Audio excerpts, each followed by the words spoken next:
اعوذ باللہ من الشیطان الرجیم بسم اللہ الرحمن الرحیم السلام علیکم ورحمۃ اللہ وبرکاتہ۔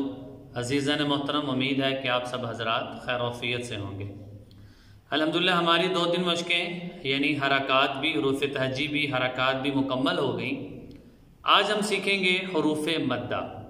عربی زبان کا لفظ ہے مدہ، اس کا مطلب ہوتا ہے لمبا کرنا۔ حروف مدہ بنیادی طور پہ یاد رکھیے، حروف مدہ 3 ہیں: الف، واو، یا۔ الف، واو، یا، ان 3 حروف کو حروف مدہ کہتے ہیں۔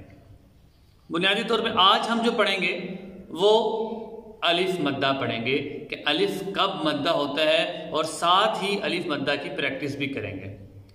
یاد رکھیے، الف سے پہلے زبر ہو تو الف مدہ ہوتا ہے، جیسے با، الف زبر با، اس میں با ہے، با کے بعد الف ہے، اور الف سے پہلے زبر ہے، تو الف سے پہلے زبر ہو تو الف مدہ ہوتا ہے۔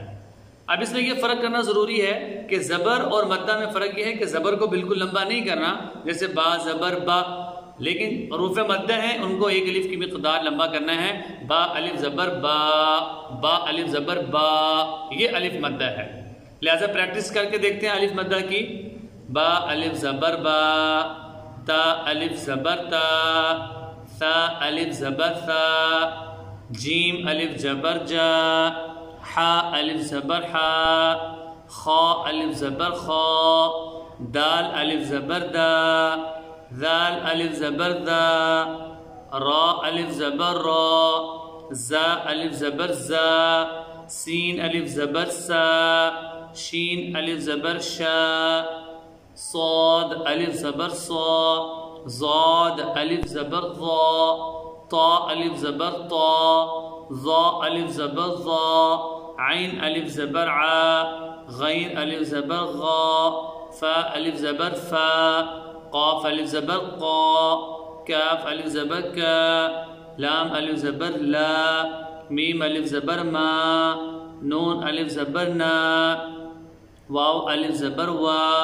ہا الف زبر ہا، یا الف زبر یا۔ یہ حروف مدہ ہیں۔ حروف مدہ ان کو لمبا کرنا ہے۔ سب سے پہلے آج ہم نے جو مشق کی ہے وہ الف مدہ کی ہے کہ الف سے پہلے زبر ہو، الف سے پہلے والے حرف پر زبر ہو تو یہ الف مدہ ہوتا ہے، اور الف مدہ کو ایک الف کی مقدار لمبا کرنا ہے۔ اور یاد رکھیے کہ الف اسی وقت ہوگا کہ جب اس پر کوئی حرکت نہ ہوگی۔